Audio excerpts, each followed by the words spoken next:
महाराष्ट्र में विधानसभा चुनाव के बीच नेताओं के पाला बदलने का सिलसिला चरम पर है। इसी कड़ी में चुनाव प्रचार के दौरान गृह मंत्री अमित शाह ने शिवसेना यूपीटी प्रमुख उद्धव ठाकरे को संकेतों में बीजेपी में वापसी करने का न्योता दे दिया है और अब उद्धव ठाकरे का भी बयान सामने आया है। उन्होंने बीजेपी छोड़ने से लेकर पार्टी में वापस जाने की संभावनाओं को लेकर अहम बयान दिया है। तो क्या कुछ कहा उन्होंने, आइए देखते हैं इस रिपोर्ट में। एक बार फिर बीजेपी उद्धव ठाकरे के निशाने पर आ गई है। ठाकरे ने बीजेपी पर उन्हें फंसाने के आरोप लगाए। उन्होंने कहा कि 2014 में पहले बीजेपी ने ही मेरा साथ छोड़ा, 2019 में उन्होंने मुझे फिर फंसाया।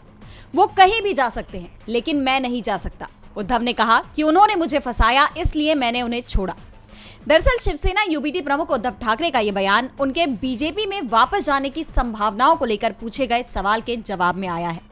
उन्होंने साफ कर दिया है कि वो किसी भी हाल में बीजेपी के साथ नहीं जाएंगे। उद्धव ठाकरे ने कहा कि बीजेपी के साथ जाने का सवाल ही नहीं है, मैं उनके साथ क्यों जाऊंगा। उन्होंने मेरी पार्टी तोड़ी, मेरी पार्टी को खत्म करने की कोशिश की, मेरे परिवार को बदनाम कर रहे हैं, मेरे बेटे को बदनाम कर रहे हैं, मुझे नकली संतान कहा।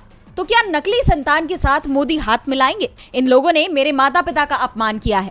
खैर, मैं मोदी की बातों पर कुछ बात नहीं करता, उनको तो भगवान ने भेजा है। उद्धव ठाकरे ने बीजेपी के साथ जाने की सभी अटकलों को खारिज करते हुए पीएम मोदी पर करारा तंज भी कसा है।